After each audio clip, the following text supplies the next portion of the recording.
नमस्कार। मैं हूं संजीव श्रीवास्तव। आप देख रहे हैं 4 PM न्यूज नेटवर्क। मित्रों, आज चर्चा की शुरुआत के पहले हम एक ऐसी शख्सियत जिसने अकूत दौलत से नहीं, नैतिक मूल्यों और सादगी से लोगों के दिलों में जगह बनाई। आप बिल्कुल ठीक पहचान रहे होंगे, मैं बात कर रहा हूं उद्योगपति रतन टाटा साहब की। 86 साल की उम्र में आपका निधन हुआ है और उनके निधन से न केवल भारत बल्कि दुनिया भर में एक शौक की लहर है। और जैसा मैंने कहा कि पहचान तो अब उद्योगपतियों की नेटवर्थ से होती है, लेकिन रतन टाटा साहब वो इंसानियत की नेटवर्थ जो होती है उसके वो अविजित अविजित दुनिया में जो गिनती होती है कि पहले क्रम पर कौन, दूसरे पर कौन, और बड़ी बड़ी बातें होती हैं। तो निश्चित तौर पर इंसानियत की जो बात होगी तो उस नेटवर्क में तो वो अविजित नंबर 1 के प्लेयर रहे, और ना रहे बल्कि आगे भी रहेंगे। वे हमारे बीच से गए जरूर हैं, जो नाशवान शरीर है, जो आता है उसे जाना होता है, लेकिन उनके किए काम सदैव सदैव स्मरण में बने रहते हैं और उसको कभी कोई भूलता नहीं है। नेकियां इतनी है कि गिनाता रहिए तो एक पूरी की पूरी कई घंटे कई दिन कम पड़ जाएंगे। लेकिन हमने आज ये प्रोग्राम सोचा हुआ था कि शाम का रतन टाटा साहब पे ही करें, और हमने बड़े देश की जानी मानी हस्तियों को, शख्सियतों को आमंत्रित किया था, लेकिन कुछ तकनीकी खामियां रही, गड़बड़ियां रही, जिसके कारण हम वो प्रोग्राम अभी नहीं कर पा रहे हैं। शाम 6 बजे हम जो लाइव करना चाह रहे थे, हम करेंगे इस पे प्रोग्राम। और इसके जो पहले हम 4 PM की ओर से स्वर्गीय रतन टाटा साहब जो अब दुनिया में नहीं रहे और उनका याद किया जा रहा है, तो हम भी उनका स्मरण करेंगे। और कुछ ऐसी उनकी दौर की बातें हैं, कहीं कुछ उनकी यादें हैं, तो थोड़ी सी जो आज शुरुआत की चर्चा पहले उन पर, फिर हम अपना जो मूल विषय होगा उस पर लौटेंगे। सबसे पहले मैं भारत के पूर्व मुख्य चुनाव आयुक्त श्री OP रावत साहब, जिनका टाटा साहब से मिलना हुआ, उनकी एक प्रतिक्रिया है। पहले वो सीधे जुड़ने वाले थे, लेकिन अब चूंकि प्रोग्राम हमारा थोड़ा बदला है तो उनको सुनवाता हूं कि क्या कुछ यादें रतन टाटा साहब से जुड़ी उनकी रही हैं। सुनिए OP रावत साहब की जुबानी। जी का दुखद निधन एक बहुत बड़ी घटना है, क्योंकि वो एक ऐसे उद्योगपति, ऐसे बिजनेस लीडर थे जिन्होंने एथिक्स के साथ बॉटम लेवल तक वेलफेयर को सुनिश्चित करने की बिजनेस की प्रणाली विकसित की। और हमारे देश में शायद ही कोई ऐसा बिजनेस हाउस हो जो इस प्रणाली के अनुसार चल पाया हो। उन्होंने ऐसे ऐसे काम किए हैं फिलैंथ्रोपी में, एजुकेशन के क्षेत्र में बढ़ावा देने में, और अपने देश को पॉजिटिव दिशा में ले जाने में। मेरा 2 बार संपर्क हुआ। एक तो Tata management training centre Pune में मुझे 2 वीक की ट्रेनिंग के लिए नामजद किया गया था। तो वहाँ का जैसा पारिवारिक वातावरण बना के रखा गया था, किसी का जन्मदिन था तो उस दिन केक भी आया, रोज शाम को सब लोग मिलना, इतना अच्छा जो सामाजिक संस्कारित जो वातावरण है वो शायद ही कहीं देखने को मिला हो किसी भी ट्रेनिंग सेंटर में, चाहे वो सरकारी हो चाहे वो किसी और प्राइवेट ओनर का हो। इसी तरह जो एयरपोर्ट बेंगलोर की मीटिंग हुई थी, उसमें भी मैंने देखा कि वो पूरी तरह से स्पष्ट लोगों को आईना दिखाने वाली बात बड़ी सौम्यता से और बड़ी आसानी से कह देते थे, और उसका असर जो है तत्कालीन प्रधानमंत्री और दूसरे मंत्रियों पर पड़ते हुए भी मैंने देखा है। इसलिए उनका जाना एक बहुत ही दुखद घटना है, लेकिन जाना सबको अवश्यंभावी है। उनकी याद हमेशा बनी रहेगी, देश हमेशा उनको याद रखेगा, एक नई दिशा देने वाले बिजनेस लीडर की तरह।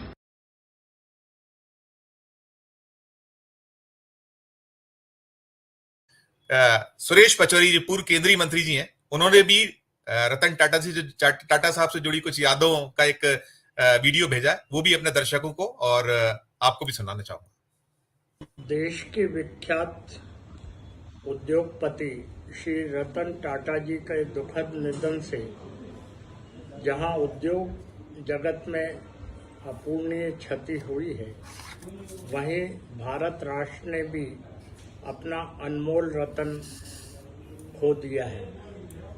मुझे कहा गया है कि मैं उनसे जुड़ी कुछ यादों को ताज़ा करूं, तो मैं केवल 2 उनसे हुई व्यक्तिगत मुलाकातों का जिक्र करना चाहूँगा। मैं जब डॉक्टर मनमोहन सिंह जी के प्रधानमंत्रित्व कार्यकाल में कार्मिक राज्य मंत्री था, तो मुझे प्रधानमंत्री कार्यालय से टेलीफोन आया कि मुझसे श्री रतन टाटा जी मिलने आ रहे हैं। मैं बड़ी उत्सुकता से उनकी प्रतीक्षा कर रहा था। इसी बीच श्री रतन टाटा जी खुद गाड़ी चलाते हुए मेरे उस समय के निवास 28 तुगलक क्रेसेंट पर कृपापूर्वक पधारे। मैंने उनका सादर अभिवादन किया। मैं उनकी सादगी, उनकी विनम्रता, उनकी शालीनता से बहुत प्रभावित हुआ। जब उन्होंने अपने काम का जिक्र किया तो मैंने बड़ी विनम्रता से कहा कि यह काम तो नियमानुसार होना ही था, इसके लिए आपको तकलीफ करने की जरूरत नहीं थी। तो उस पर उन्होंने कहा कि मैं नैतिक मूल्यों में यकीन करता हूँ। ये मेरा फर्ज था कि मैं खुद मिलकर आपसे इस काम का जिक्र करूं। और फिर हंसते हुए बोले कि मैं एक मंत्री से मिलने नहीं आया हूं, एक इंजीनियर दूसरे इंजीनियर से मिलने आया है। वो खुद इंजीनियर थे और मैं भी इंजीनियर हूं। तो फिर मैंने भी हंसते हुए जवाब दिया कि क्या मंत्री न रहने के बाद एक इंजीनियर दूसरे इंजीनियर से मुलाकात करेगा? इस पर उन्होंने बड़े विश्वास के साथ जवाब दिया, श्योर। और उन्होंने अपना वादा भी निभाया और बाद में दिल्ली में मुझसे व्यक्तिगत एक बार उनकी बहुत सौहार्दपूर्ण मुलाकात मुझसे हुई।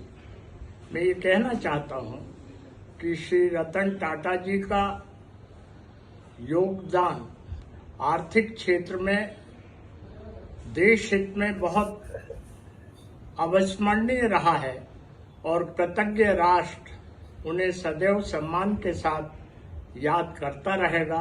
मैं भी अपनी ओर से उनकी स्मृतियों को विनम्र प्रणाम कर रहा हूं और उन्हें विनम्र श्रद्धांजलि अर्पित कर रहा हूं।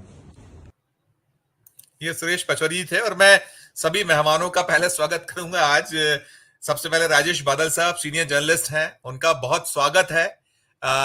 किसान नेता चौधरी पुष्पेंद्र सिंह साहब जुड़े हैं, उनका स्वागत करूंगा। प्रोफेसर सुधांशु कुमार साहब हैं जो राजनीतिक विश्लेषक है, उनका बहुत स्वागत। और राजेंद्र कोठारी साहब भी हमसे जुड़े हैं। आप Madhya Pradesh chamber of commerce के पदाधिकारी रहे हैं और अभी इन दिनों ये जो HEG है उसके आप सलाहकार हैं। चूंकि हम शुरुआती जो हमने कहा पहले हम चरण में कुछ रतन टाटा जी का स्मरण कर रहे हैं। रतन टाटा जी की कुछ यादें मध्य प्रदेश से भी वाबस्ता हैं। आखिरी बार वो 2006 में भोपाल आए थे। संस्कार वैली स्कूल का एक उद्घाटन समारोह था, उसमें एक झलक मैंने भी उनकी पाई थी, देखी थी। और उनकी जो इतनी ऐसा एक वो शख्सियत थे कि उनकी यादें बहुत हैं और उनके काम का तो कोई हिसाब ही नहीं है जिसको दुनिया याद कर रही है। जो दुनिया भर में उनका कारोबार फैला। लेकिन जैसा मैं पहले कह रहा था कि वो एक अकूत दौलत से नहीं, लेकिन उनकी जो पहचान नैतिक मूल्यों से थी। हम उस पे सादगी पर बात कर रहे हैं। मैं एक टिप्पणी चाहूंगा राजेश बादल साहब से। राजेश भाई ने भी कुछ एक मुलाकात बहुत संक्षिप्त सी, बहुत छोटी सी जो हम लोग बातचीत करते हुई थी। राजेश जी, क्या कुछ था, वो क्या था, उसके बारे में जितना बता पाए एक संक्षिप्त सी बात, फिर मैं अपने मूल विषय पर लौटकर जो हमारा विषय उस पर चर्चा करेंगे। आपकी टिप्पणी राजेश बादल साहब। संजीव भाई धन्यवाद। देखिए, टाटा साहब से मेरी 2 बहुत छोटी सी मुलाकातें हुई। एक तो मुझे याद कर पा रहा हूँ मैं, अगस्त 2005 की बात है, या जुलाई के अंतिम दिनों की बात है, या अगस्त के पहले हफ्ते की बात। महाराष्ट्र में विधानसभा चुनाव होने थे और मैं ये जानता था कि महाराष्ट्र में जो औद्योगिक विकास है, उस चुनाव में पहली बार बड़े गंभीर मसले कुछ उछल के उभर कर आए थे। तो मैं महाराष्ट्र चुनाव कवर करने गया था और मैंने बस यूं ही मुझे लगा कि एक परिवार है जिसके पूर्वज गुजरात से आए थे, नवसारी से, और जो महाराष्ट्र के पहले चुनाव से लगातार एक प्रेक्षक के तौर पर, एक कारोबारी नजरिए से उस चुनाव को देख रहा है। तो क्या ही अच्छा हो अगर मैं उनकी जबान से महाराष्ट्र की कहानी रिकॉर्ड करूं। तो मैंने बस यूं ही उनके एक कार्यालय में एक रिक्वेस्ट डाल दी और क्या ही संयोग था कि मुझे ज्यादा इंतजार नहीं करना पड़ा और मैं उनके सामने बैठा था। तो मैंने बहुत निवेदन किया, वो तैयार नहीं हुए कैमरे के सामने बोलने के लिए। उन्होंने कहा ये ठीक नहीं होगा, बहुत सारी बातें सच बोलूंगा तो पुराने दर्द भी उभरेंगे। मैं आपको बता दूं कि संजीव भाई 1960 में महाराष्ट्र से अलग होके गुजरात बना था और उस वक्त बड़ा आंदोलन हुआ था। तो बोले मैं बहुत मतलब उस तरह का अभी नहीं बोलना चाहता, आप मुझसे अनौपचारिक तौर पर बिना कैमरे के जितनी देर चाहें उतनी देर बात कर लें। तो हम लोगों ने 15-20 मिनट बात की और मुझे मालूम था कि उनका शेड्यूल बहुत व्यस्त है, लेकिन मैंने कुछ नोट्स लिए थे और उन्होंने महाराष्ट्र की राजनीति, महाराष्ट्र की राजनीति में कारोबार और सियासत, उनके रिश्तों के बारे में बताया था। तो एक मुलाकात तो मेरी ये हुई थी, करीब करीब 20 मिनट चली थी।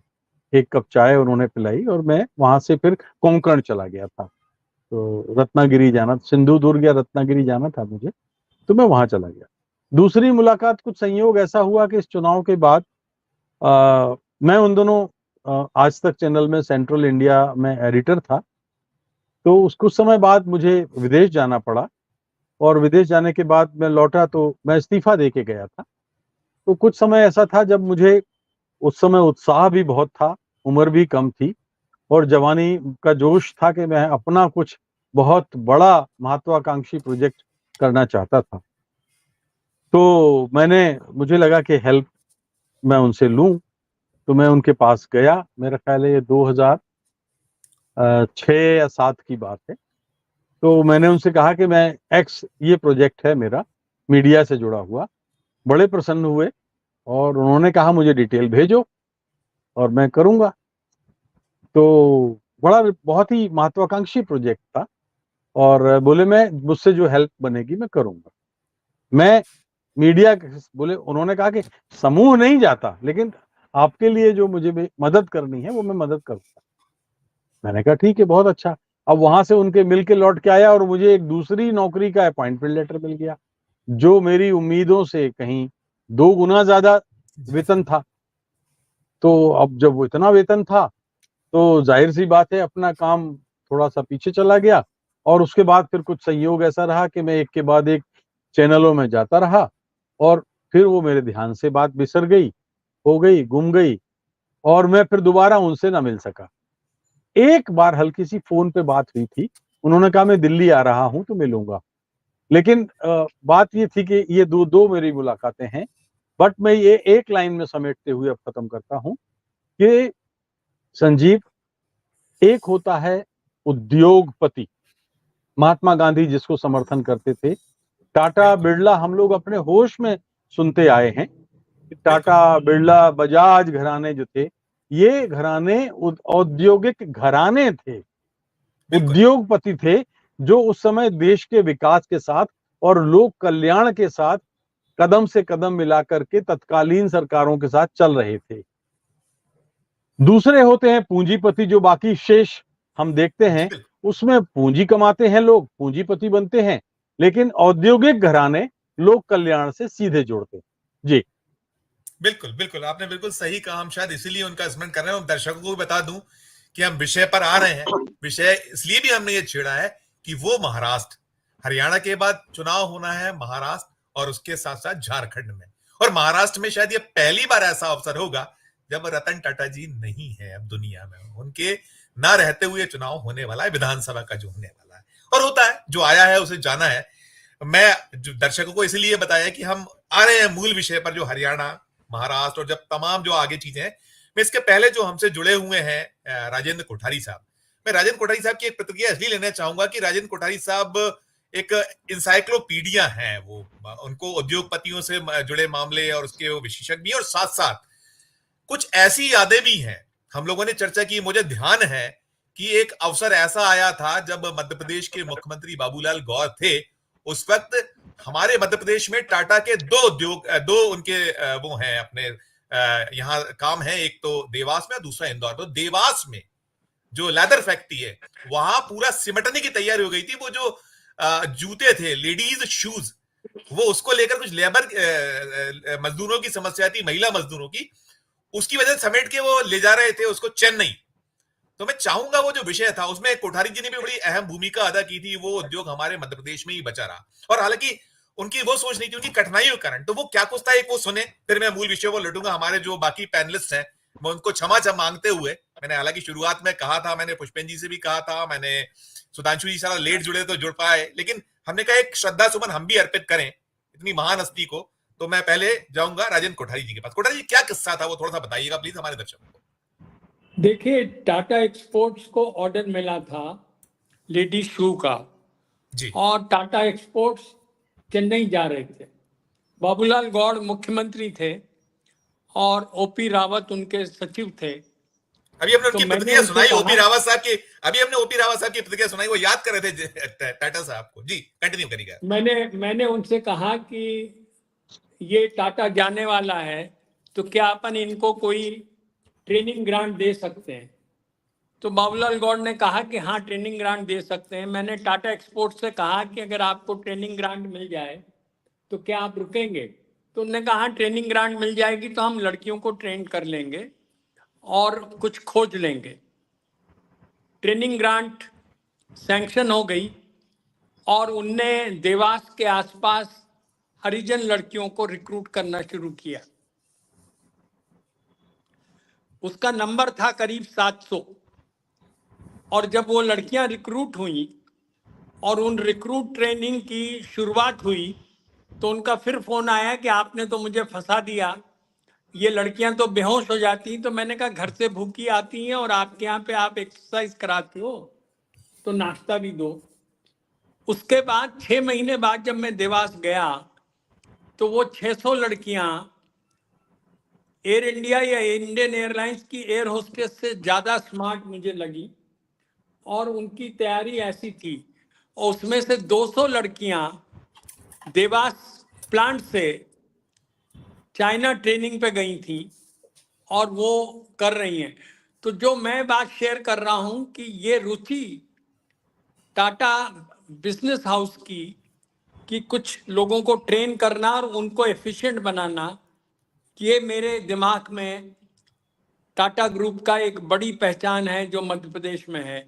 और ये कोई 1-2 लोगों को ट्रेनिंग नहीं है, 700 लड़कियों को ट्रेन करना, हरिजन लड़कियों को, और उनको आउटस्टैंडिंग बनाना, ये काम टाटा ने किया। बिल्कुल बिल्कुल, मैं बहुत आपका धन्यवाद ज्ञापित करूंगा। आपने उसको शेयर किया, साझा किया हमारे दर्शकों से। हमारे पैनलिस्ट भी हैं, पुष्पेंद्र सिंह जी हैं, चौधरी पुष्पेंद्र सिंह साहब, प्रोफेसर सुधांशु कुमार। मैं विषय पर आता हूँ। विषय हमारा जो हम कर रहे थे कि जो हरियाणा विधानसभा चुनाव का नतीजा आ चुका है, जो आया। संजीव जी, जी प्लीज, आप कुछ अगर बोलना आपकी चाहते हैं? जी जी परमिशन हो तो नहीं, बिल्कुल नहीं, दो लाइन मैं भी बिल्कुल कहना बिल्कुल, चाहता हूँ। प्लीज प्लीज प्लीज, क्योंकि आपके देखिए, पिताश्री।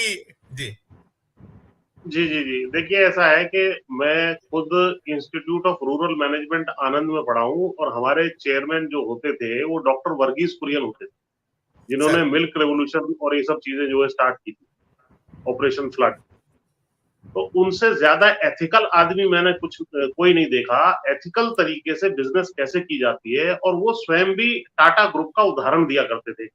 अपनी जब वो आते थे स्पीच वगैरह देते थे, उदाहरण देते थे कि भाई टाटा ग्रुप की तरह एथिकल बिजनेस जो है करना चाहिए और इंटीग्रिटी के साथ जो है बिजनेस करना चाहिए, कमिटमेंट के साथ। ये जो अब बिजनेसमैन कुछ है, हेर फेर करना, टैक्स इवेजन करना, ठेके लेना, ये करना, वो करना, या कुछ पॉलिटिकल स्टैंड रखना, इन सब से वो दूर रहते थे, विवाद से दूर रहते थे। ऑन कैमरा ज्यादा आने की उतनी उनकी वो नहीं रहती थी। तो ये जो चीजें हैं ये बहुत महत्वपूर्ण है जीवन में कि एथिकल रूप से बिजनेस करना और उसमें भी कामयाब होना, वैल्यू ऐड करना। और टाटा ग्रुप में नौकरी एक तरीके से गवर्नमेंट की नौकरी के बराबर मानी जाती थी कि मैं टाटा में हो गया तो अब जीवन भर जो है कोई ऐसा नहीं है कि भाई किसी और जगह चले गए तो 2 मिनट में आदमी को निकाल दिया और बाहर कर दिया, वो सब चीजें नहीं थी। तो ये एथिकल बिजनेसमैन थे, ये इनका सबसे बड़ा। और फिलेंथ्रोपिस्ट बहुत बड़े थे, जो है लोगों के विकास के लिए और धन का दान करना और सिंपल तरीके से रहना। तो ये सब चीजें हमें जो है सीखनी चाहिए। इनके प्रति कभी भी किसी भी ग्रुप ने, मतलब आम जनता ने कभी कोई चीज प्रश्न चिन्ह ऐसा नहीं उठाया कि भाई ये इस तरीके से काम कर रहे हैं या वैसे काम कर रहे हैं, या किसी एजेंसीज ने। तो ये बड़ा एथिकल तरीके से बिजनेस करने वाले थे। ये इनका बहुत बड़ा कंट्रीब्यूशन देश के जो है बिजनेस में और उद्योग जगत में माना जाएगा। जी बिल्कुल सही कह रहे हैं पुष्पेंद्र सर, आपने बिल्कुल सही कहा। हम तो वही है ना कि टेस्टेड है, अगर वो नाम आ गया टाटा तो फिर उसमें कोई संशय की गुंजाइश नहीं है। और वो जो मानवता की जो दौलत है उसकी तो कोई, मैंने कहा ना, सानी ही नहीं है, वो उससे बड़ी कोई दौलत नहीं है। इसलिए मैंने कहा कि वो मानवता या जो एक इंसानियत में जो उनका हो रहा है, दुनिया में सदा सदा नंबर 1 था और सदा सदा नंबर 1 देगा। अब चूंकि सभी ने बोला है तो मैं, यदि प्रोफेसर सुधांशु कुमार साहब उनके बारे में कुछ श्रद्धा सुमन अर्पित करते कुछ कहना चाहे तो उन्हें अवसर देना मेरा धर्म और दायित्व होता है। प्लीज सुधांशु जी कुछ बोलना चाहे तो बहुत संक्षिप्त में, फिर हम विषय का। देखिए, कोई हमारा व्यक्तिगत परिचय तो नहीं था, लेकिन जो उनके बारे में पढ़ा सुना वो मैं बता रहा हूँ। एक बिल्कुल, तो उसी नाते जी। भारत की महान हस्ती को विनम्र श्रद्धांजलि। और अभी जो हमारे अग्रज कह रहे थे, सब लगभग सारी बातों से सहमति है। जी क्योंकि आज के देखिए व्यवसायियों को लेकर और खास करके इंडस्ट्रियलिस्टों को लेकर, जैसे आपने कहा पूंजीपति, तो ये एक बड़ी खराब सी अवधारणा बनी है। उस दौर में अगर रतन टाटा जैसे उद्योगपति रहे हैं तो ये देश के लिए गर्व की बात है। और अभी आज ही जब ये सारी चीजें मैं पढ़ रहा था, एक घटना मैं आपको बताता हूँ जो रतन जी के बारे में। इनको एक बार ब्रिटिश शासन ने एक पुरस्कार के लिए चुना था, रतन टाटा जी। और ये काफी एकांत प्रिय पर रहे हैं। और इनका जो सबसे प्रिय कोई था तो इनका 2 कुत्ता था इनके पास। जी हाँ। तो जब वहाँ ब्रिटेन में जब इनको पुरस्कार के लिए बुलाया गया था और वहाँ के जो प्रधानमंत्री थे उनके हाथ से वो मिलना था, इन्होंने जिस दिन पुरस्कार मिलना था उस दिन इन्होंने सूचना भिजवाई थी कि मैं नहीं आ सकता क्योंकि मेरा कुत्ता बीमार हो गया है, मुझे उसका ख्याल रखना। तो ये एक मानवीय पहलू, किसी इतने वो चाहते तो हो सकता था कि भाई किसी अपने स्टाफ को लगा देते कि भाई तुम हमारे कुत्ते का ध्यान रखो, मुझे ब्रिटेन शासन जो है आमंत्रित किया है और मुझे पुरस्कृत कर रहा है, मेरे लिए सम्मान की बात। पर एक व्यक्ति जब मानवीय होता है तो उसके लिए हर चीज जो उसका प्रिय है सब उसके लिए, वो सारी चीजें इनके लिए रही है। इसलिए इस सपूत को देश पूरी विनम्रता के साथ याद करे। बिल्कुल बिल्कुल, आपने ठीक कहा। हम लोग 4 PM भी उन्हें श्रद्धा सुमन अर्पित कर रहा है। और उनकी जैसे जो हम लोग बात कर रहे हैं कि उनकी महानता या जो उनकी मानवीय जो दृष्टिकोण और तमाम जो उनकी खूबियां और केवल देश का भला, गरीब, ऐसे वो ध्यान करिए ना। वो भी तो एक किस्सा था कि एक किसी को भीगते हुए देखा तो उन्होंने वो एक बहुत न्यूनतम मूल्य की, सबसे न्यूनतम मूल्य की कार बना डाली। तो ये दर्शाता दिखलाता कि क्या कुछ था। खैर, अब मैं लौटता हूं विषय पर अपने। जैसा मैं कह रहा था कि हरियाणा विधानसभा चुनाव का नतीजा कांग्रेस के बाद यदि किसी के गले नहीं उतर पा रहा है तो वो हरियाणा का पहलवान नौजवान किसान निश्चित तौर पर है। और जो चुनाव की भविष्यवाणियां करने वाले पंडित हैं वो भी जिस तरीके से औंधे मुंह गिरा एग्जिट पोल, वो भी है। और अब चुनाव के नतीजे आने के बाद प्रधानमंत्री नरेंद्र मोदी जी तो फिलहाल विदेश दौरे पर हैं, इधर कांग्रेस चिंतन और मंथन में जुटी हुई है। लेकिन सामने जो है, जो महाराष्ट्र और झारखंड का गुणा भाग है, वो चल रहा है। और अब ये बहुत सारी चीजें हैं कि ये सब हुआ है जो हरियाणा में, इसके क्या रिपरकेशंस हो रहे हैं, क्या हम निरंतर मीमांसा पिछले 2-3 दिन से लगातार कर रहे हैं जब से चुनाव के नतीजे आए हैं। और उसमें कहीं आरएसएस जो कोण है, दृष्टिकोण है, उनका भी निकलता है कि जैसे मोहन भागवत जी ने पहले अनाउंसमेंट किया था कि वो हिंदू राष्ट्र और हिंदू जाग जाएं, तमाम अलग अलग।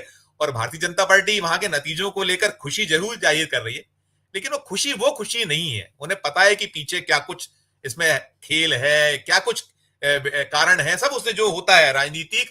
वैसे तो जो जीता वो सिकंदर है, तो जीते हैं तो सिकंदर है वो, लेकिन जो इसके पीछे की चीजें हैं और इसके मार्फत जो अब निशाने पे महाराष्ट्र और झारखंड है फिलहाल, और साथ साथ कहीं ना कहीं ये भी है कि फिलहाल तो स्वांग सा ज्यादा है, स्वांग ज्यादा दिखता है। और उनके यहाँ भी बहुत सारे लड़ाई झगड़े तमाम, तो प्रतिष्ठा दांव पर उनकी भी है और इंडिया ब्लॉक की तो है ही है। तो इन सभी पर हम चर्चा, हमने मेहमानों का परिचय पहले कराया, राजेश बादल जी, प्रोफेसर सुधांशु कुमार साहब, चौधरी पुष्पेंद्र सिंह। पुष्पेंद्र सर, आपसे जानना चाहूंगा कि किसान एक बहुत अहम मसला मुद्दा हरियाणा में था, और हम हरियाणा तो ठीक है एक बहुत छोटी, लेकिन इसके रिपरकशन महाराष्ट्र में क्या संभावना है आप देखते हैं? महाराष्ट्र बहुत अहम है वो किसान वाले कोण से, तो अब क्या आप उसके मुतालिक आपकी प्रतिक्रिया? आपसे शुरू करता हूं पुष्पेंद्र जी। देखिए संजीव जी, सबसे बड़ी बात तो ये है कि हरियाणा में जो है चुनाव एक पार्टी दूसरी पार्टी से आमने सामने की टक्कर में थी, और उस एक पार्टी यानी कांग्रेस ने भी अपना सारा प्रबंधन या जो करता धरता है वो एक हुड्डा परिवार को दे दिया था कि भाई आप अपना देख रहे हैं।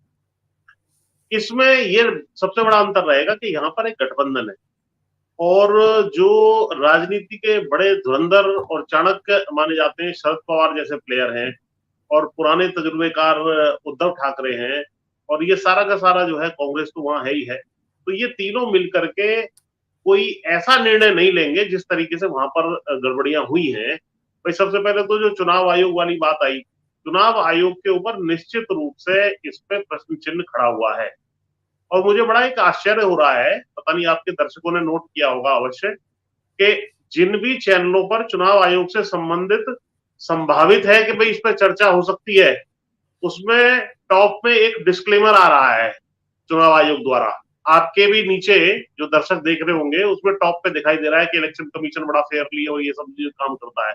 तो इसका मतलब ये बार बार, और हर मैंने कई जो है वीडियोस देख लिए यूट्यूब चैनल के जिस पर वो डिस्क्लेमर चल रहा है, वो वेबसाइट का वो है, उससे उसको क्लिक करो तो वो वेबसाइट पे पहुंचा देगा आपको। इससे ये पता लग रहा है कि इनके मन में भी भय है, जैसे चोर के मन में भय होता है कि भाई बार बार अपनी दाढ़ी साफ कर लूं, कोई तिनका ना दिखाई दे जाए। तो ये जो है कहीं ना कहीं इनका भय है, और चुनाव में जो है कहीं ना कहीं मैनिपुलेशन की जो एक जब से ये चुनाव आयोग के ऊपर इस तरह का पहले जैसे होता था कि भाई बूथ कैप्चरिंग होती थी, ये चुनाव आयोग की कैप्चरिंग जो है मान लो सरकार ने कर ली है, मोदी सरकार ने। तो ये एक चर्चा का विषय है, क्योंकि चुनाव विश्लेषक हो चाहे हम लोग जो लगातार वहां आंदोलनरत थे, सारी चीजें देखी हमने, पहलवान आंदोलन देखे, 3 बड़े आंदोलन पिछले 4-5 साल में जो हुए उनका फोकल पॉइंट हरियाणा ही था। आप किसान आंदोलन ले लीजिए, आप महिला पहलवान आंदोलन ले लीजिए, आप अग्निवीर का आंदोलन ले लीजिए, महंगाई है, बेरोजगारी है, ड्रग्स का मुद्दा है, डंकी का मुद्दा राहुल गांधी ने उठाया था, तमाम मुद्दे वहां आकर के फोकस्ड थे। और 10 साल की एंटी इनकम्बेंसी थी, कोई जो है प्रेसिडेंट ऐसा नहीं था कि साहब 10 साल के बाद भी सरकार रिपीट हो सकती है। हरियाणा में तो वैसे 5 साल में सरकारें जल्दी टिक नहीं पाती, केवल ये 2 सरकारें 4 से लेकर के अब 24 के बीच में 2 सरकारें रही, कांग्रेस की और भाजपा की। तो ये सारी चीजों को देखते हुए जो है कहीं ना कहीं एक डाउट होता है कि भाई हुआ, लेकिन इसके सामने जो हमारा कांग्रेस का प्रबंधन है, कांग्रेस में एक व्यक्ति को सारी चीजें सौंपना और कांग्रेस द्वारा बाकी लोगों को एकोमोडेट ना करना, ये भी एक बहुत बड़ा मुद्दा है।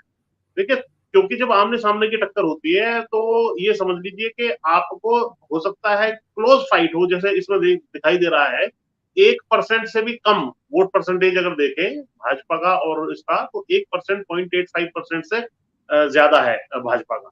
तो इससे ये पता लग रहा है, लेकिन सीट परसेंटेज आप देखें तो लगभग 30% ज्यादा है उसका, उससे उसके मुकाबले में। तो इससे ये पता लग रहा है कि आपको माइक्रो मैनेजमेंट पर भी ध्यान करने की आवश्यकता थी, सबको साथ लेके जाने की आवश्यकता थी। कहीं ना कहीं एक ओवर कॉन्फिडेंस में या किसी को हिस्सेदारी ना देनी पड़े, उसमें कहीं ना कहीं एक भूल कांग्रेस की तरफ से हुई है। आपको मैं बता दूं कि मैंने कई आंदोलनों में क्लोजली जो है गवर्नर साहब सत्यपाल मलिक जी जो है उनके साथ काम किया है। बड़े वो जो है हमारे शुभचिंतक भी हैं और हमारे बड़े भी हैं, तो हम दोनों ने बैठ करके ये योजना बनाई थी कि हम जाकर के 15-20 दिन लगाएंगे हरियाणा में। और एक फोन भी इन्होंने हुड्डा साहब को किया था कि साहब कहाँ कहाँ कौन कौन से सीटों पर हम लोग प्रचार करें, लेकिन उनकी तरफ से कोई रेस्पॉन्स नहीं आया। मैंने एक दो बार पूछा गवर्नर साहब से, जी कब चलना है, क्या है, टाइम तो अब निकलता चला जा रहा है। नहीं, बोले जी जब कोई बुला ही नहीं रहा तो हम जाकर के कहाँ करेंगे, किसके यहाँ चले जाएं। फिर उनको 1-2 दिन के लिए व्यक्तिगत कुछ 1-2 कैंडिडेट से बुलाया तो वहां गए। तो ये स्थिति रही। तो हम लोग भी चैनल पे और जहां अपने संपर्क हैं उनसे कहते रहे कि ठीक है भाई, अब कांग्रेस को सपोर्ट करना है क्योंकि भाजपा एंटी जो है किसानों की पार्टी है। तो ये भी एक रहा। अच्छा, जैसे अहिरवाल के क्षेत्र में बुरी तरह कांग्रेस हारी, वहां पर ये अगर एक आध सीट देके या एक आध किसी कैंडिडेट को, अखिलेश यादव को अपने यहाँ पर टिकट दे करके लड़ा देते और अखिलेश यादव से, तेजस्वी यादव से, इनसे निवेदन करते, भाई जो पीड़ा आपकी है, किस तरीके से भाजपा सारे देश में यादवों के खिलाफ काम कर रही है, तो यहाँ पर अहिरवाल बेल्ट क्यों जाती है भाजपा के साथ, तो इसका आप लोग संदेश दोगे तो इसका पॉजिटिव इफेक्ट आएगा। उन्होंने उनको भी अकोमोडेट नहीं किया। ये कुछ ऐसा ही हो गया जैसे मध्य प्रदेश में आपने देखा था कि भाई अखिलेश कह करके सारा मामला जो भी है उससे नुकसान हुआ नैरेटिव का, वो नेक्स्ट कर दिया गया। राजस्थान चुनाव में मैं आपको बताऊं, मैं 1.5 महीने तक खुद वहां था पिछले चुनाव में, और पहले हमने कोशिश की। मैं पुष्पेंद्र माफी चाहता हूं, मैं ये चाहता था कि इसके रिपरकेशंस को हम अगर महाराष्ट्र में देखें, मैं वो जो आप पिछला बता रहे हैं वो तो निश्चित तौर पे आपने सारी चीजें बताई, और ये ठीक बताया कि कोई यादव को लड़ा देते हैं वहां तो शायद, और इनको बुला लेते हैं अखिलेश यादव या तेजस्वी को, तो कुछ फर्क पड़ सकता था। वो जो आप बेल्ट की जिक्र करते हो, अगर महाराष्ट्र के संदर्भ में देखें तो उस पर आपकी टिप्पणी, मैं एक टिप्पणी सबकी लूंगा, फिर पुनः लौटूंगा आपको, पुनः लौट जी। किसान वहां भी बड़ी संख्या, किसान वहां बड़ी संख्या में, और दलित और तमाम जातिगत समीकरण वहां भी बड़ा उलझा हुआ है उन संदर्भ में। जी जी जी, देखिए महाराष्ट्र में भी आप देखें तो खेती किसानी का जो काम है वो काफी जो है प्रभावित रहा है। किसान वहाँ प्याज के किसान है, गन्ने के किसान है, या दलहन के किसान है, तिलहन के किसान है, तो ये सारी चीजें जो है वहाँ प्रभावित है। अच्छे रेट, फसलों के सही कीमतें वहां भी नहीं मिली है। मराठा जो कौम है वो भी मुख्य रूप से खेतीहर कौम है, उनका भी आरक्षण का मुद्दा है। इसके विषय में एक जनांगे जो है उन्होंने बार बार कई आंदोलन वहां पे किए हैं। तो अब जब इन्होंने देखा कि भाई 2024 का चुनाव आया था, उसके आसपास इन्होंने जो प्याज के ऊपर एक्सपोर्ट थे, क्योंकि प्याज बहुत नासिक के आसपास वो सब प्रभावित करता है वहां की पॉलिटिक्स को, तब इन्होंने कुछ एक्सपोर्ट्स वगैरह पे ध्यान दिया है, अन्यथा वहां भी दिक्कतें हैं। और वहां पर 3 लोग जो ये लड़ रहे हैं, अब ये हो सकता है और चौकस होकर लड़े। मुझे ये लग रहा है कि जो यहाँ और कॉन्फिडेंट थे वहां वो और कॉन्फिडेंट नहीं होंगे और चौकस होकर लड़ेंगे, और वोटर लिस्ट से लेकर के बूथ मैनेजमेंट से लेकर के वोटों की गिनती, कहाँ स्टोर हो रही है मशीनें चुनाव के बाद, और किस तरीके से सर्टिफिकेट दिया जा रहा है, वहां तक की सारी चेन की रखवाली करनी पड़ेगी। और गठबंधन तो वहां निश्चित रूप से मजबूत है, और कांग्रेस को भी कहीं ना कहीं एकोमोडेटिव होना पड़ेगा। कांग्रेस जिद करके ना बैठे कि साहब हमने तो सबसे ज्यादा सीटें जीती हैं लोकसभा में, तो अब हम अपने अनुसार चलेंगे, हमारा मुख्यमंत्री होगा या कुछ होगा। क्योंकि देखा जाए तो बहुत बड़ा कोई लीडर मुख्यमंत्री के लेवल के हिसाब से जो है कांग्रेस के पास भी वहां पर कोई चेहरा बड़ा नहीं है। उस हिसाब से अगर उद्धव ठाकरे की, अभी मैं 1-2 दिन पहले पढ़ रहा था, उन्होंने भी कहा है भाई डिक्लेयर करके आप लड़ो। अगर उद्धव ठाकरे जो पिछली बार मुख्यमंत्री थे, उन्होंने अच्छा एक काम किया था, कोविड के दौरान भी उन्होंने बड़ी अच्छा काम किया था, तो उनकी एक एक्सेप्टेबिलिटी है, और उनको लेकर के अगर आगे चलते हैं तो बहुत एक अच्छी बात हो सकती है। और बाकी प्लेयर्स को भी एकोमोडेट करके चलें। अखिलेश यादव भी कहे भाई, क्योंकि मुंबई में थोड़ा सा उनका मुस्लिम वगैरह में थोड़ा सा 1-2 सीटों का रहता है, वहां अपने किसी आदमी को लड़ाना चाहे अपने टिकट पे, या वो सब एडजस्टमेंट करके चलेंगे तो निश्चित रूप से पॉजिटिव रिजल्ट आएगा। और आपसी सिर फड़बोल करेंगे तो फिर कहीं ना कहीं जो है दिक्कत हो सकती है। और चुनाव आयोग की गतिविधियां और चुनाव आयोग की प्रक्रिया पर पूरी नजर रखनी होगी। जी बिल्कुल ठीक कह रहे हैं, बिल्कुल। मैं दोबारा भी आपके पास लौटूंगा। बिल्कुल आपने कहा कि आपको अब अतिरिक्त सतर्कता और तमाम, अब वैसे भी अब कांग्रेस शायद जो बार्गेनिंग पावर उसका कम हो गया होगा जिस तरीके की स्थिति है। मैं राजेश सर के पास जाऊंगा पहले। राजेश जी, जो एक बार बार ये बात अब चल रही है कि आरएसएस कुछ थोड़ा सा कुछ मोल्ड हुआ है और डेहरी पर उसके माथा रगड़ा गया, माथा टिकाया गया है, नाक रगड़ी गई, इस तरह की चीजें हैं।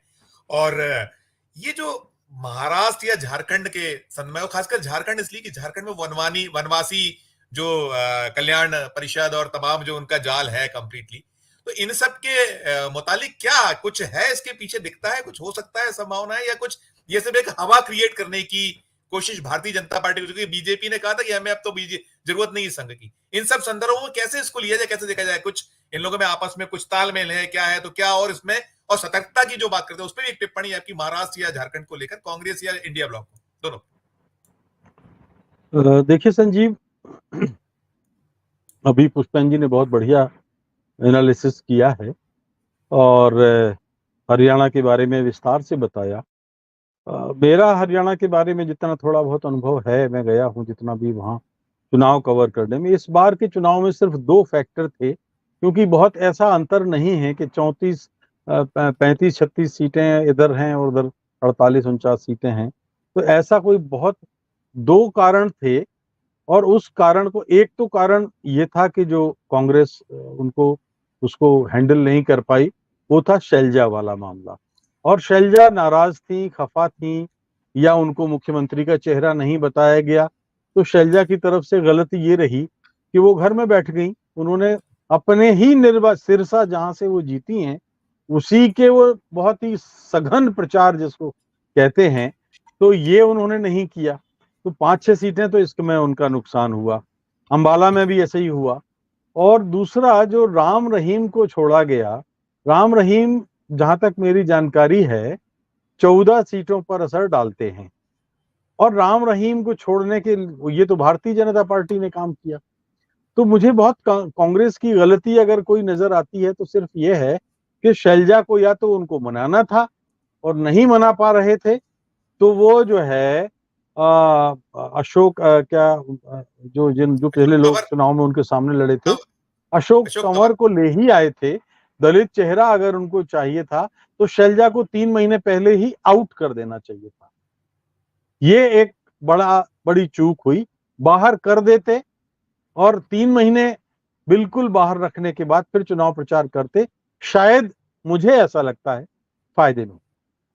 महाराष्ट्र में जब आप आते हैं तो महाराष्ट्र में मैं आपको कह सकता हूं कि ये बात संयोग है कि हरियाणा के किसान भी संपन्न हैं और महाराष्ट्र और के किसान भी अच्छे हैं, संपन्न हैं, पैसे वाले हैं, और उनके लिए जो किसानी है वो उसकी नींव या उनकी स्थिति जहां पहुंची है आज, उस स्थिति में शरद पवार, यशवंतराव चव्हाण, इन लोगों का बड़ा योगदान है। लेकिन जब आप समग्र महाराष्ट्र की बात करेंगे तो मैं ये कहूंगा कि जिस तरह से बड़े राज्यों में, उत्तर प्रदेश में, मध्य प्रदेश में या राजस्थान में आप देखें तो इलाकाई विभाजन है। जैसे मध्य प्रदेश में मान लीजिए महाकौशल है, मालवा है, चंबल है, बघेलखंड है, बुंदेलखंड है। राजस्थान में जैसे ढूंढाड़ है, हाड़ौती है, मेवाड़ है, मारवाड़ है। तो इसी तरह से महाराष्ट्र में भी विभाजन है। जो भूमिका या जो सोच मतदाता का कोंकण में है, यानी पुणे से लेकर के, थाने से लेकर के और सिंधुदुर्ग रत्नागिरी तक, गोवा से लगती हुई बेल्ट में, वो सोच विदर्भ का नहीं है। जो मैं बात कर रहा हूं कि नागपुर है, बारामती है और आसपास का भंडारा है, अकोला है, ये इलाका। विदर्भ परंपरागत रूप से कांग्रेस का गढ़ रहा है, कांग्रेस की स्थिति अच्छी रही है। हाँ, एनसीपी का भी वो बड़ा गढ़ है, लेकिन एनसीपी का तभी बना जब शरद पवार ने कांग्रेस छोड़ी। तो विदर्भ जो है दोनों इन पार्टियों के लिए अनुकूल परिणाम देता है, और इसलिए विदर्भ की स्थिति थोड़ी सी अलग है। उत्तर महाराष्ट्र, जिसको हम लोग खानदेश कहते हैं, और दक्षिण महाराष्ट्र, मराठवाड़ा का जो लगता हुआ इलाका है, वहां का अलग चरित्र है। लेकिन कुल मिलाकर के जो बात निकल के आ रही है, अभी मेरा ख्याल है पुष्पन जी ने बहुत अच्छी बात कही कि देखिए कांग्रेस के पास अब कोई चेहरा, अभी फिलहाल एक चेहरा नहीं है। एनसीपी के पास भी कोई चेहरा नहीं है। आजकल बिना चेहरे के कोई चीज बिकती नहीं है। एनसीपी, अब शरद पवार खुद तो मुख्यमंत्री बनने से रहे। अजीत पवार जो थोड़ा बहुत कर रहे थे, अपने बार बार पाला बदलने से उन्होंने अपनी किरकिरी करा ली। शरद पवार की बेटी मुख्यमंत्री का चेहरा हो नहीं सकती। ले दे के बचते हैं उद्धव ठाकरे। और उद्धव ठाकरे ने, अच्छी बात यह है कि जब उनको कहा जा रहा था कि आप बीजेपी के साथ आ जाओ, तब उन्होंने और हम आपको आपकी सरकार बना देंगे, आप कांग्रेस को छोड़ दो, आप एनसीपी को छोड़ दो, तब उद्धव ठाकरे ने अपनी सरकार का गिर जाना पसंद किया, लेकिन उन्होंने भारतीय जनता पार्टी के साथ जाना पसंद नहीं किया।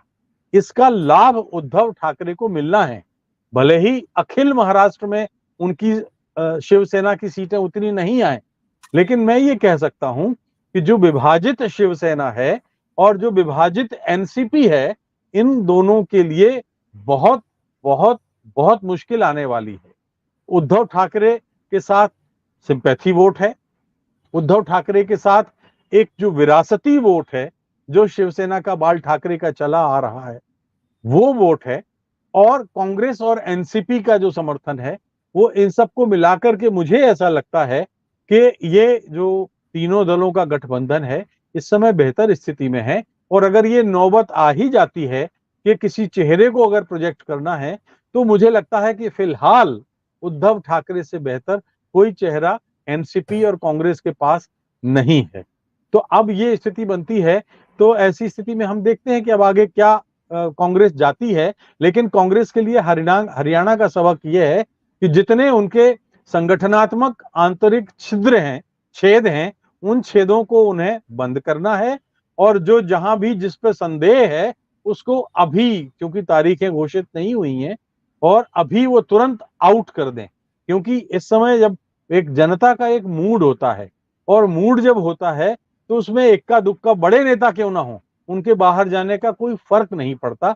ये मैं बहुत आपको क्योंकि मैं 5 इलेक्शन या 6 इलेक्शन महाराष्ट्र के मैंने कवर किए हैं, तो मैं कह सकता हूं। जी बिल्कुल ठीक, बिल्कुल ठीक। मैं एक और टिप्पणी थी, मैं अगली राउंड में वो ले लूंगा उसके बारे में। आपने बहुत तफसील से कह दिया। मैं सवाल सुधांशु से वही करना चाहूंगा कि हरियाणा में जो कुछ हो गया, वहां जो तस्वीर साफ थी कि वहां नहीं कुछ बात बन रही है, और बहुत क्लियर दिख रहा था जनता की ओर से। और बाकी हम लोग तो जो देख रहे थे, पहले जनता एक लड़ रही थी चुनाव, ये निकल के आ रहा था, जैसे कि पहले हमने छत्तीसगढ़ में देखा था या मध्य प्रदेश में था। मध्य प्रदेश में कुछ तस्वीर बदली थी, वो जो लाडली बहना के कारण। लेकिन सुधांशु जी, क्या हरियाणा जो हुआ, क्योंकि बार बार बीजेपी उसको बनाने की कोशिश में है, वो कह रही है हम वहां दोहराएंगे महाराष्ट्र में, तो क्या आप वहां कुछ दाल गलने की वजह से तो कई चीजें बताइए, तो जो बची हुई चीजें दिखती हैं आपको कि जिन बिंदुओं पर जिन पर प्रकाश नहीं आ पाया, डल पाया, उस पर थोड़ा सा आप प्रकाश डालिएगा तो बहुत उचित होगा। सुधांशु जी। देखिए, क्या है कि कोई भी चुनाव, अभी तक तो ये बहुत बार बार ये कहा जा रहा था कि भाई परसेप्शन और नैरेटिव कोई भी चुनाव को संचालित कर, और मुझे लगता है कि हरियाणा में परसेप्शन और नैरेटिव के लिहाज से कांग्रेस बहुत आगे थी, उसमें कोई डाउट नहीं है सब तरफ से, क्योंकि जो सारी बातें आ रही थी, मुद्दे थे, एंटी इनकम्बेंसी था। अब सवाल ये उठता है कि भाई इस परसेप्शन के और नैरेटिव के इतने ज्यादा रहने के बावजूद भी हम कांग्रेस कैसे हार गई। तो मुझे जो दूसरा पॉइंट लग रहा है कि कहीं न कहीं जो संगठन का मामला है, वहां पर प्रॉब्लम है। और वो संगठन क्या करता है, आपके द्वारा बनाए गए, मतलब जो बड़े नेता होते हैं उनका काम है परसेप्शन और नैरेटिव बनाना। राहुल गांधी जी परसेप्शन बना रहे हैं, नैरेटिव बना रहे हैं, आरक्षण के नैरेटिव्स हैं, किसानों के नैरेटिव्स हैं, पहलवानों के नैरेटिव्स हैं। हरियाणा के बारे में तो एक और चीज कहा जा रहा था कि मतलब बीजेपी का जो घमंड है उसको भी तोड़ने का एक नैरेटिव था। बहुत सारी चीजें थी, और जो बड़े लीडर्स थे उस पर काम भी कर रहे थे। चूक कहाँ हो गई? चूक ये हो गई कि आखिरकार आप जनता तक नहीं पहुंच पाए, जनता तक उस चीज को शायद ढंग से नहीं जा पाए कि इस परसेप्शंस पे जो बनाए जा रहे हैं, इन चीजों का समाधान कांग्रेस देने में सक्षम। और दूसरी जो संगठन की एक और बड़ी बात होती है सर, कि जो आपके बड़े नेता हैं, उन बड़े नेताओं के ऊपर जो आला कमान है उसका कंट्रोल कितना, ये भी एक बहुत महत्वपूर्ण फैक्टर है जो हरियाणा के रिजल्ट से। और इसको इसलिए मैं ये चर्चा कर रहा हूं क्योंकि इसी के आधार पर हम महाराष्ट्र की चर्चा करें। तो अब आप देखिए क्या हुआ, दो बड़े नेताओं ने बने हुए सारी चीजों को, जनता एक तरह से मुझे लगता है कि हरियाणा की जनता भी भौचक होगी इस परिणाम को देखकर। जो पुष्पेंद्र जी ने कहा वो ईवीएम का सारा मामला है, वो तो है ही, और उस पर भी हम चर्चा कर सकते हैं। और उसके लिए एक चीज तो इम्पोर्टेंट है, ईवीएम की चर्चा चुनाव के रिजल्ट के दिन नहीं होनी चाहिए। मेरी समझ ये है, ईवीएम की चर्चा आपको रोज करनी पड़ेगी इस देश में। तभी आप वो ईवीएम की चर्चा और जो जो चुनाव आयोग की भूमिका है उसकी चर्चा, इलेक्शन के रिजल्ट के खराब होने और अच्छा होने के दिन अगर चर्चा होगी तब उसका परिणाम और उसका कोई रास्ता नहीं निकलेगा। रोज बात करनी पड़ेगी, रोज उसके ऊपर अटैक करना। अब इसको लेकर चलते हैं हम लोग महाराष्ट्र कि भाई महाराष्ट्र में जो महायुति और महाविकास आघाड़ी है उन दोनों के बीच क्या स्थिति है। अगर लोकसभा को पैमाना बनाएंगे तो उसमें नो डाउट बहुत आगे है। लोकसभा में महायुति की कोई अच्छी स्थिति नहीं थी, महाविकास आघाड़ी उनसे बहुत आगे है। और महाविकास आघाड़ी जो आगे उसमें अभी कोई बहुत बड़ा बदलाव आ गया ऐसा होने जो जितनी रिपोर्टें आज के डेट में महाराष्ट्र ऐसी तो कुछ नई नई चीजें हुई नहीं है। नहीं इसलिए नहीं हुई क्योंकि जो जो सरकार चल रही है शिंदे की उसने कोई ऐसी चीजें नई नहीं कर दी जो वहां की जनता का मन बदल जाए। ऐसी तो कोई रिपोर्ट नहीं है। जैसे अभी अभी आपने कहा कि भाई मध्य प्रदेश में लाडली बहना योजना लेकर आ गए, या यहाँ तक कि हरियाणा में भी कुछ चीजें आप कह सकते हैं कि जो जल्दी जल्दी जल्दी जल्दी। सुधांशु जी महाराष्ट्र में उन्होंने खजाने का मुंह खोल दिया गया जैसा मध्य प्रदेश में मामा ने किया था। और फ्री बीज की एक बहार आ गई है, वहां भी है ये जो लाडली बहना जो उसका दूसरे रूप में वहां उसी तरीके की योजना को कर दिया है। तो वो भी किसी भी तरीके से हर चीज जो कोशिश होना चाहिए, उन्हें ये मतलब नहीं है कि कल हमारा खजाना खाली हो जाएगा और अगर अगली सरकार आएगी तो भुगतनी रहेगी, वरना हम अभी फिलहाल तो केंद्र में सत्ता है ही है जो हमको अभी मदद कर सकती है, करेगी। तो वो तो कर रहे हैं, वहां भी वो कर रहे हैं। देखिए एक चीज मैं बता रहा हूँ, तो जो मैंने क्यों ये बात कही, मध्य प्रदेश में शिवराज सिंह चौहान जो योजना लाडली बहना लेकर आए उस पर वो पहले से भी उनका काम रहा और उनकी छवि थी, मामा बने हुए थे वो। क्या शिंदे जी उसी छवि के नेता हैं? नहीं है।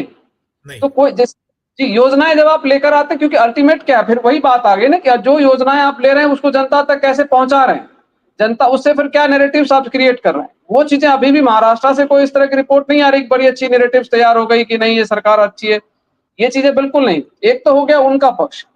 दूसरा क्या है कि उनके यहाँ एक और प्रॉब्लम, क्योंकि एक प्रॉब्लम उनके यहाँ और चल रही, जो अजीत पवार का मामला है वो भी डमाडोल रहता है। कभी कुछ लगातार ये चर्चाएं आ रही है कि वो कोशिश कर रहे हैं कहीं अगर वापसी की कोई संभावना बनती है तो वापसी कर, इसका मतलब वो डमाडोल बने हुए, उनको डर बना हुआ। तो उनके संगठन को जो उनका जो पूरा महायुति जो बना वहां पर भी आपसी खींचतान जारी है। जो इधर का मामला है महाविकास आघाड़ी का, ये तय बात है कि कांग्रेस का जो अपर हैंड बन गया था लोकसभा रिजल्ट के बाद, हरियाणा रिजल्ट ने उसको धक्का तो पहुंचाया, इसमें कोई शक नहीं होनी चाहिए।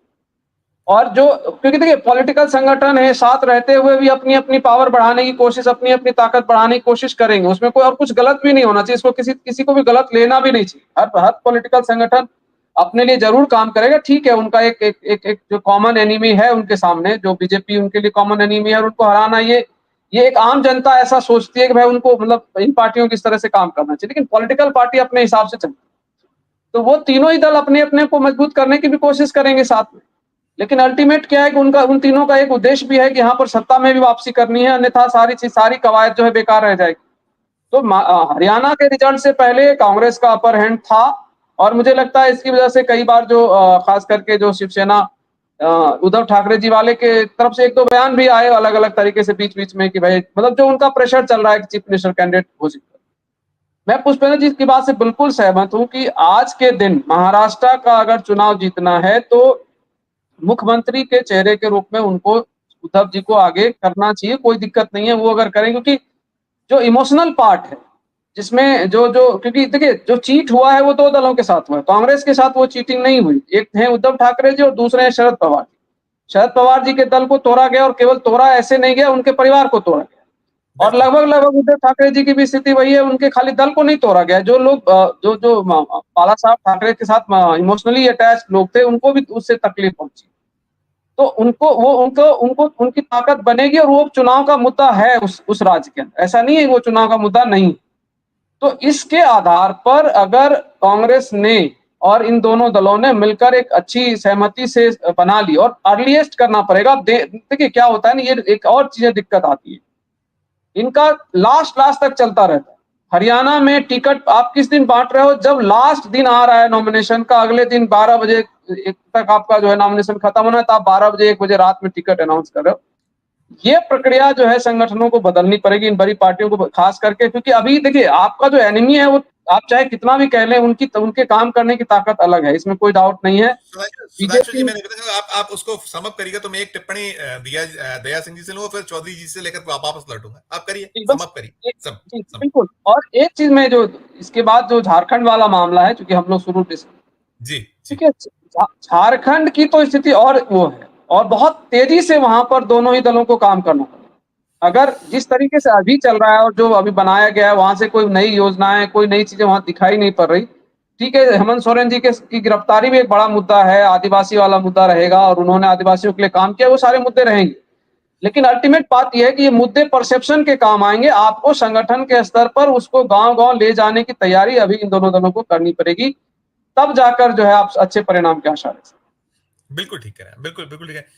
दया सिंह जी, एक आपसे सवाल मेरा ये होगा कि जो वहां हुआ 1 वर्सेस 35 वाली जो बात थी, कुछ हुआ कि उसने भी कुछ कहीं भूमिका अदा की। हम लोग भी जब चर्चा कर रहे थे, आप शायद रास्ते में होंगे, कुछ बातें राजेश भाई ने बोली थी, पुष्पन जी ने भी बहुत सारी चीजें कही। लेकिन इन सब के आलोक में अब अगर हम महाराष्ट्र को संदर्भ बनाएं, तो क्या आपको लगता है 2-3 चीजें क्या बहुत विशेष ध्यान देने योग्य होना चाहिए, जिस पर ध्यान देना चाहिए? दया सिंह, अनम्यूट कीजिएगा, अनम्यूट कर लीजिए आपका माइक अनम्यूट। एक तो मैं एक आपको बात कहूं कि जो मैंने सुना है और 2 दिन से मैं चर्चा में हूं, मुझे ये लगता है कि हरियाणा को हम समझ नहीं पा रहे। हरियाणा में एक बात समझ लेनी चाहिए कि 2019 में जब कांग्रेस की कोई पोजीशन नहीं थी, कांग्रेस कहीं नजर नहीं आ रही थी, 2019 में लास्ट मोमेंट पे हुड्डा को उन्होंने नेतृत्व दिया और हमने उस समय भी कहा था कि 30 और 31 सीट जीत जाएगी हरियाणा में, और वही हुआ, 31 सीट जीत कर आ गई। एक तो ये वहम निकाल देना चाहिए कि सारे के सारे ये पिल जाएं कि हुड्डा गलत है, हुड्डा एक तरफ है, हुड्डा जाट वो है। हुड्डा केवल और केवल एक हुड्डा ही है हरियाणा में जो 36 बिरादरी को रिप्रेजेंट कर रहा है। इस बार के इलेक्शन को आप देखें तो इस बार पहले बार हुआ, पंजाबी भी हुड्डा की तरफ गए, कांग्रेस की तरफ चले गए, जो पक्के आरएसएस के कमिटेड ने। नुकसान जहां हुआ उस बात को हमें समझना चाहिए कि जो दलित वोट है वो कांग्रेस से छटका है, वो बीजेपी की तरफ से, नेशनल लेवल पर भी बीजेपी की तरफ ही गया, और स्टेट लेवल पर भी हरियाणा में 22-25% वोट है दलित, और वो के सारे का सारा अगर छिटक जाए, ये केवल 9-10 सीटों का नहीं है, हर असेंबली में दलित वोट है, वो सारे का सारा। अब ये सैलजा जाने या कोई जाने, मैं किसी को नाम नहीं लेना चाहता, मैं ये समझता हूं कि वो बिल्कुल छिटक गया। अब कोई आदमी मुझे कह रहा था आज कि जी वो 1.5% वोट जो है अगर समझौता कर लेते तो शायद। एक आदमी को कांग्रेस की शिकायत पर शराब घोटाले की कंप्लेंट लगी हो और उसी के साथ कांग्रेस खड़ी हो जाए तो उसका क्या नतीजे होंगे, वो हमने दिल्ली में भी देखा, सातों की सातों सीटें गवाई, और हरियाणा में भी वो एक सीट जो किसान सीट थी कुरुक्षेत्र वाली, वो भी हमने गवा ली। मैं तो उस समय कह रहा था कि 8 सीट कांग्रेस ले रही थी, उसको 5 ही में निपट गई। मेरा ये कहना है कि मैं केवल इतनी बात कहता हूं, एक तो ये परसेप्शन बदल लेना चाहिए।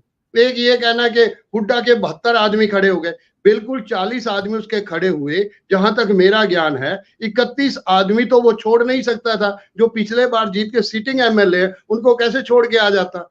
तीसरी बात एक और है, इस बार पहले बार मैंने देखा है कि पूरा मुस्लिम कांग्रेस की तरफ खड़ा हुआ है। कांग्रेस ने जिसके साथ समझौता कर लिया उसी के साथ चला गया, चाहे वो अखिलेश है, चाहे बिहार में है, चाहे कहीं भी है। एक बात ये समझ लेनी चाहिए कि 92% वोट मुसलमान का केवल और केवल कांग्रेस के कारण लोगों को गया। ये भी वहम निकाल देना चाहिए कि दूसरी पार्टियों के कारण मुसलमान है। मुसलमान होते तो मुजफ्फरनगर में अखिलेश बैठा था, क्या हुआ था, अखिलेश ने क्या किया था, नतीजे हमें समझने चाहिए। मैं किसी का विरोध नहीं कर रहा। अब जरा महाराष्ट्र की, मैं आप पूना जाकर आया हूं, मैं 3 दिन वहां एक सेमिनार था, उस सेमिनार में मैं था। एक कमेंट और लूंगा, केवल एक लाइन और कहता, इसलिए महाराष्ट्र का मैंने शरद पवार जी को एक बार कहा था कि मराठा, जाट और सिख का स्वभाव एक है। हम लोगों को कोशिश करनी चाहिए और ये कांग्रेस के छत्र में इकट्ठे हो सकते हैं। पहले बार जिस एरिया में किसान थे वो सारे के सारे कांग्रेस की तरफ, कांग्रेस सारे कैंडिडेट जीत कर आया हरियाणा में। इसलिए ये जो हमने एक जायका बनाया है कि शायद कांग्रेस इससे ज्यादा जीत भी नहीं सकती थी जिस हालात में कांग्रेस थी। ये भी बड़ी बहादुरी है कि जो 31 से 37 पर या 36 पर आ गई, मैं समझता हूं कि ये उनका श्रेष्ठतम है। इससे ज्यादा वो जीत नहीं सकते थे। अगर हाँ थोड़ी सी और मेहनत कर ले तो हो सकता 40 ले जाते। मैं कहीं नहीं कहता 77% ले जाते, 65% ले जाते। तो मेरा ये कहना है कि इसको डिसहर्टेंड करके कांग्रेस को नहीं देखना चाहिए। कांग्रेस ने हिम्मत दिखाई है। मैं समझता हूं कि मैं तो पूरा हरियाणा घूमा और मैं हरियाणा का रहने वाला हूं, तो मेरा पैदाइश ही हरियाणा की, तो इसलिए मेरा नहीं मानता। और इस बात को डिसहर्टेंड कांग्रेस को नहीं देखना चाहिए। अगर फिर कांग्रेस डिसहर्टेंड देखती है तो कांग्रेस बहुत नुकसान उठाएगी। मेरा ये कहना। बिल्कुल ठीक है, बिल्कुल कि नुकसान उठाएगी। पुष्पेंद्र सर, आपसे लेकर वापस मैं बहुत छोटी छोटी टिप्पणी दया सिंह जी तक लौटूंगा। यहाँ तो 1 वर्सेस 35 था, और साथ में वो जो पोलराइजेशन की कोशिश थी, बहुत वहां ऐसी संख्या नहीं है कि जो पोलराइज कर पाते, लेकिन फिर भी जो हिंदू जागो या इस तरीके की बातें होती हैं, क्योंकि ये तो परसेप्शन क्रिएट करने में वो लोग सफल रहते हैं कि अगर हम हैं तो ही हिंदू वो रह सकता है, उसको अपनी शान से जीने का या उसका मौका मिल सकता है, हम नहीं है तो नहीं। तो अब महाराष्ट्र तो बहुत ज्यादा इस मामले में सेंसिटिव है। तो क्या आपको लगता है कि यही परसेप्शन यदि बढ़ाया जाता है, जिसकी हो चुकी है कि उन्होंने मोदी जी ने वहां कहा था, वो जो योगी जी का बयान था बटोगे तो कटोगे, उसको दूसरे तरीके से प्रस्तुत किया था, और उसके बाद आ गया था आरएसएस चीफ का बयान कि जागो हिंदू। तो ये जो चीजें हैं, ये क्या इस पोर्शन पे क्या कुछ दिखता है कि इंडिया ब्लॉक को कठिनाई होगी या दिक्कत होगी, या क्या सतर्कता होनी चाहिए? दोनों पर आपकी टिप्पणी से लेकर, और मैं दया सिंह जी को जाऊंगा। पुष्पेंद्र जी। नहीं देखिए, जहां तक महाराष्ट्र का सवाल है, वहां तो संजीव जी मुझे बिल्कुल नहीं लग रहा कि भाई इस तरह की कोई बात आएगी। और शिवसेना जो उद्धव ठाकरे वाली शिवसेना है, ओरिजिनल शिवसेना है, वो तो हिंदुत्ववादी ही मानी जाती है। और उसके ऊपर जो उद्धव ठाकरे का कांग्रेस के साथ होना, या इंडिया ब्लॉक में जो धड़े हैं, तो वो चीजों का जो एक हाँ, मैसेज देने की बात होती है वो जी जी जी। तो लेकिन उनका ये मैसेज नहीं जा पाएगा कि भाई ये जो है हिंदू वोट वाला बंटवारा और वो सब, और मुसलमानों की संख्या भी वहां उतनी ज्यादा नहीं है जैसी यूपी में है, जिसमें जिसमें ये जो है कहीं ना कहीं पोलराइजेशन करने में कामयाब रहते हैं। तो वो तो कोई फैक्टर मैं वहां पर नहीं देख पा रहा हूँ। वहां पर मैंने पुष्पेंद्र इस सेंस में कहा कि वो जो एक ये भय पैदा कर देते हैं, तो उससे जो थोड़ा मन भी बनाता है तो वापस लौट आता है कि वो चाहता है कांग्रेस में जाना चाहेगा या दीगर जाना चाहेगा, तो लौटता है कि नहीं नहीं हम यही ठीक है, इनके छाते के नीचे। ये परसेप्शन मैं उसमें नहीं हो रहा हूँ। वहां संख्या बल कम है, हरियाणा में भी नहीं था, वहां भी बहुत गिनी चुनी सीट्स या पॉकेट्स हैं। लेकिन ये सब देखिए चल तो रहा ही ना, हम लगातार देख रहे हैं कि मस्जिद में घुस के मारेंगे, ये होगा, फिर वो बटोगे वाली बात आई, फिर संघ के प्रमुख का हुआ, तो तमाम एक भय पैदा करके और जो अपना एक हित साधने वाली बात, वो मैं संदर्भ नहीं, रख रहा था। ये कोशिश करेंगे, लेकिन वहां पर संभव नहीं हो पाएगा। उल्टे वहां राम फैक्टर काम करेगा कि जब राम जी जो है वनवास से लौटे थे तो उनका जो भव्य स्वागत हुआ था, इसी प्रकार से जनता चाहेगी कि उद्धव ठाकरे को जो जबरदस्ती का वनवास दिया गया था, उससे उनके साथ जो चीटिंग हुई थी, देखिए ये भी बहुत बड़ा फैक्टर है जो हिंदुस्तान की मानसिकता में है। लेकिन अगर कैंडिडेट आपने जो कहा था, आपने जो पहले कहा था कैंडिडेट घोषित कर दें तो और बात बन जाएगी, जो आप कह रहे थे उसी को मैं जोड़ रहा हूँ। हाँ, ये लीडरशिप के रूप में जो है उद्धव ठाकरे को घोषित करना चाहिए, उन्हीं की लीडरशिप में लड़ना चाहिए। जैसे नीतीश कुमार है, चाहे वो तीसरे नंबर की पार्टी रहे, लेकिन मुख्यमंत्री वही बनते थे। इसी आधार पर सरकार उनकी वहां पर स्टेबल चलती चली जा रही है। तो इसलिए, और इन्होंने अपनी प्रतिबद्धता भी दिखाई है कि ये नहीं कि आज यहाँ है कल वहां भाग गए। उस तरह की भी जो नीतीश कुमार वाली शिकायत है वो भी नहीं है। तो उद्धव ठाकरे की लीडरशिप में अगर वो इंटरेस्टेड है तो घोषित कर देना चाहिए, और अच्छी मेजोरिटी इनको मिलने जा रही है, जो मुझे लगता है कोई मतलब केवल ध्यान रखना है कि चुनाव आयोग क्या हरकत करता है, क्योंकि यहाँ भी चुराया हुआ मैंडेट है। जनता ने जिताया है कांग्रेस को, मैं आपको निश्चित और गंभीरता से बता रहा हूँ, लेकिन चुराया हुआ मैंडेट है हरियाणा में भी, और यही चोरी का खतरा जो है झारखंड और महाराष्ट्र में हो सकता है। उससे बचने की आवश्यकता है। अपनी एकता बनाए रखो, एक दूसरे को एकोमोडेट करके चलो, तो कोई दिक्कत इनके सामने मतलब नहीं आनी चाहिए। जी बिल्कुल ठीक कह रहे हैं। क्या कहेंगे सुधांशु सर, ये जो हरियाणा का गुब्बारा जो ये कोशिश कर रहे हैं कि उड़ान भर जाएगा वहां भी, तो उसका वो वहां लगता है आपको कि पेन चुभेगी वहां पर, क्या कहेंगे? नहीं, ये तो अभी जो आप पूछ रहे थे ना, ये फूट डालो वाला, ये तो प्रधानमंत्री ने परसों बोल ही दिया। प्रधानमंत्री ने कहा कि भाई जो कांग्रेस है वो केवल हिंदुओं में जाति खोजती है, मुसलमानों में। तो स्पष्ट बयान है, शब्द उन्होंने बोला है, मुसलमानों में जातियां नहीं ढूंढती है कांग्रेस। तो ये चीजें उसमें चुकने वाले नहीं है। और देश का प्राइम मिनिस्टर, मतलब आप सोचिए कि अगर राहुल गांधी कह रहे हैं कि जाति जनगणना कराएंगे और मुसलमानों की कई जातियां ओबीसी में भी आती हैं, एसटी में भी आती है, ये प्रधानमंत्री को पता नहीं है क्या? उनको पता है, लेकिन उनको पता है कि उनके वोटर्स को कहां पर फोकस करके बताना। आप बताइए, राहुल गांधी अगर कह रहे हैं कि जाति जनगणना कराएंगे तो मुसलमानों की जातियों की जनगणना नहीं होगी क्या? तो ये कहना कि हिंदुओं के लिए जाति जनगणना की बात कर रहा है राहुल गांधी और मुसलमानों में जाति की बात नहीं करता, जबकि मुसलमानों में जाति तो कर रहे हैं राहुल। तो उनका टारगेट देखिए इस मायने में बिल्कुल वो पीछे नहीं हट रहे। उनको पता है कि मेरे पास, मतलब भारतीय जनता पार्टी को ये पता है कि हमारे पास चुनाव जीतने का एक जो तुरुप का इक्का है वो वही है, पोलराइजेशन करो, और डिफरेंट टाइप ऑफ पोलराइजेशन करते हैं। वो महाराष्ट्र में भी इस बात के लिए चुकेंगे नहीं उन्होंने, क्योंकि हरियाणा चुनाव के बाद ये बयान आ रहा है तो उसके पीछे टारगेट यही है कि जो मोमेंटम बन रहा है, मतलब जो मंडल वर्सेस कमंडल की बात कर रहे हैं, तो उसमें मंडल का कोई मोमेंटम बन रहा है तो उसको भी हिंदुत्व के मुद्दे पे तोड़ो कि देखो जाति की बात केवल ये हिंदुत्व, तो वो चुकने वाले नहीं है। लेकिन देखिए ये इससे ऐसा है कि इससे महाराष्ट्र का चुनाव गड़बड़ा जाएगा या कोई ऐसी बात हो जाएगी, मुझे नहीं लगता।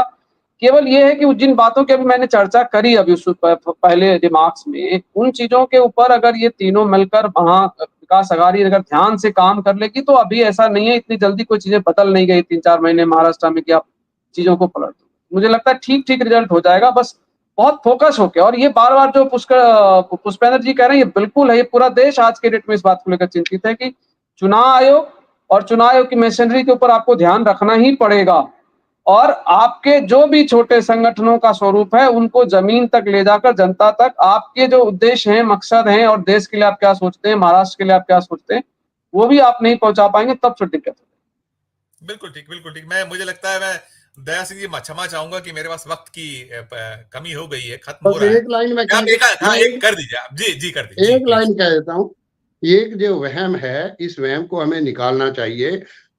महाराष्ट्र में बाकायदा तौर पर इस इलेक्शन तीनों को इकट्ठे होकर लड़ना चाहिए। चीफ मिनिस्टर जो बनेगा बनेगा, और हरियाणा में कोई नुकसान नहीं हुआ बराबर, और हिंदू का अब वो कार्ड नहीं खेला जा सकता। हिंदुत्व का गुब्बारा राम मंदिर से ही फूट गया, अब उसका कोई लेना कोई प्रभाव नहीं पड़ रहा। आप तीनों हिंदू हो, मैं सिख हूं, तो क्या प्रभाव पड़ रहा है? इससे कोई प्रभाव नहीं पड़ रहा। ये ऐसी वहम है, केवल और केवल अब ऑर्गेनाइज्ड है, और मुसलमान भी अब बेवकूफ नहीं है और सिख भी पागल नहीं है, इस समय वो भी ऑर्गेनाइज्ड है। अगर ये इनकी मूर्खता का कारण है कि सिख और मुसलमान को इन्होंने ऑर्गेनाइज कर दिया है, इससे बड़ी मूर्खता जो है इस देश में कभी मैंने देखी नहीं थी। मुझे डर चिंता इस बात की है कि अगर कहीं एक बार सिख ऑर्गेनाइज हुआ और अब मुसलमान उनके साथ ऑर्गेनाइज होगा, फिर क्या पोजीशन होगी इस देश की, इनको समझ में नहीं आ रही। आरएसएस का है कितना फंडा, इन आरएसएस वालों को ये समझना चाहिए कि इस समय जिस रास्ते पर ये चले हैं, ये रास्ता देश के लिए खतरनाक है, और हम सबको मिलकर आगे बढ़ना चाहिए। जो भी सियासतदान है, जो भी समझदार है, जिन्होंने आइडिया ऑफ इंडिया को मेंटेन करना है, they should come forward, and they should come forward, तभी ये देश बचेगा। नहीं तो जो हालात ये पैदा कर रहे हैं, ये बहुत खतरनाक रास्ते पर चल रहे हैं। जैसा मैंने देखा, मैं तो सरदार हुकम सिंह जी जो लोकसभा स्पीकर है, मैं तो उनकी गोद में पला और बड़ा हूँ, मैंने ये देखा है। बहुत बहुत शुक्रिया आपका, मैंने जो बात कहनी थी आपके साथ। बिल्कुल ठीक, नहीं बिल्कुल ठीक, आपने अच्छी बात कही, और सभी पैनलिस्ट की ओर से निकला है कि सतर्कता बहुत जरूरी। सतर्कता में भी वो पोर्शन जिसको लेकर शायद जो हरियाणा में बार बार आप कांग्रेस बात कर रही कि उनको हराया, वो जो इलेक्शन कमीशन ऑफ इंडिया पे भी ब्लेम कर रहे हैं, ईवीएम पे भी कर रहे हैं, और उनकी जो कमी पेशियां नहीं हुई, लेकिन बहुत सारा ऐसा एक निकली है चीजें। जैसे उसमें देखा था हमने कि वो सुबह से निकलना शुरू हो गया था, कहां 99% ईवीएम्स चार्ज मिली थी। तो तमाम वो है, सतर्कता बरतनी होगी। अच्छी चर्चा के लिए सुधांशु सर आपका, चौधरी पुष्पेंद्र सिंह जी आपका, दया सिंह जी, इसके पहले राजेश बादल जी और राजेंद्र कोठारी जुड़े थे, सभी का बहुत बहुत आभार। तो ये थी हमारी आज की चर्चा। हमारा अनुरोध यही होगा कि हमारे इस चर्चा के कमेंट बॉक्स में जाकर, जो वीडियो है उसके कमेंट बॉक्स में जाकर चर्चा अगर अच्छी लगी हो तो कमेंट जरूर कीजिएगा, और अच्छी लगी है चर्चा यदि आपको, तो हमारे चैनल को लाइक कीजिए, सब्सक्राइब कीजिए, ज्वाइन का बटन नहीं दबाया तो ज्वाइन का बटन भी जरूर दबाइए। प्यार और स्नेह बनाए रखिए और देखते रहिए 4 PM न्यूज नेटवर्क। धन्यवाद, नमस्कार।